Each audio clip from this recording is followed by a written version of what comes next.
First at 5, a 16-year-old learns he will not be getting bail after being charged with murder. Sean Simpson is accused of killing 16-year-old Zaquavius Dawkins and also accused of trying to kill someone else Sunday night in Gastonia.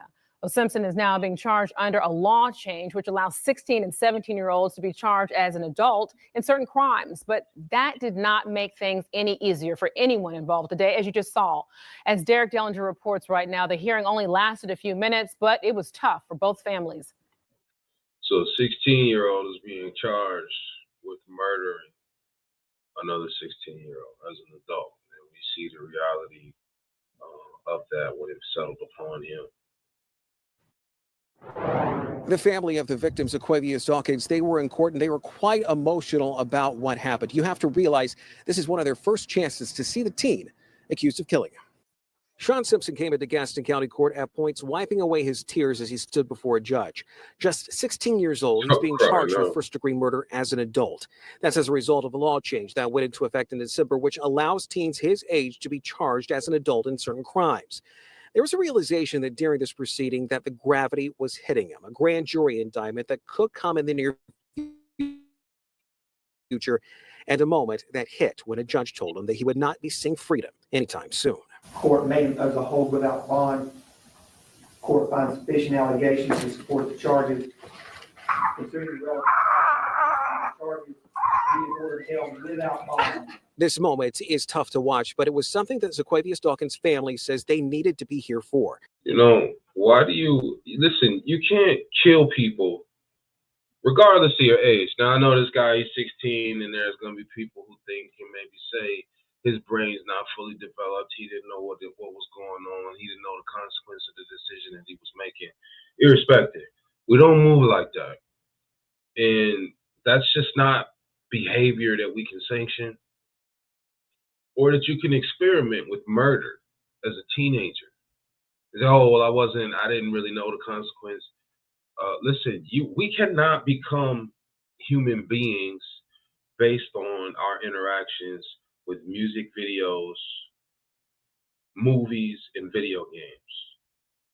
If these three things, music videos, movies, video games, and let me add to that just phone interaction with nothing educational in general, just a consumption of pure entertainment. If that is what we're a collection of what we consume, what we think, what we speak, what we eat, we're a collection of that. So if all you're consuming is nonsense, fallacies, false dreams being lived out from so-called rappers and entertainers, that's not okay. That's going to encourage you to do some seriously dangerous things, and you're going to find yourself in a situation just like this young man here, crying, wanting to go home. Simpson accused of killing Dawkins Sunday night along Chester Street. Simpson also accused with attempted first-degree murder involving another victim. Dawkins' family says he was going to get medical supplies for his mother when he was killed. After Wednesday's court appearance, things were still raw for Dawkins' family. It's affected everybody, even the neighborhood that he lives in.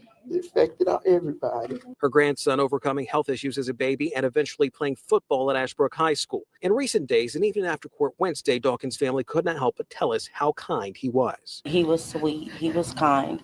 He would do anything for anybody. Which has made this all the more tough. But there's a realization here from Dawkins' family that justice must come, even for a suspect that's so young. He is really young, and he just... Look at this dude, man. This dude is crying, being dragged out, and can't believe that he's facing a minimum of 25 years in prison. Now realizing not only are you facing time in prison, but you're going to be broken.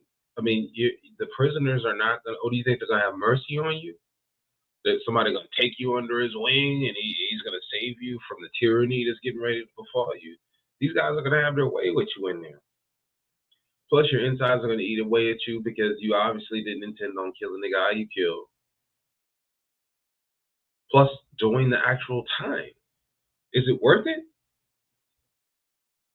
Listen, young men in particular, Do not allow yourself to become the makeup of nothing more than a 40 to 60-hour work week of consuming mindless movies, insane, unrealistic, hyper extreme, demonic music, video games, and just being on electronic devices in general. It's rare that that time will be spent doing something educational. But even if it is, it's still not that, it's not ideal to be on it like that. My advice, solutions to our problem right now as a globe, minimize the amount of time you spend being entertained. And realize and understand that what you consume consumes you. And your input is going to impact your output. Stay sane, people.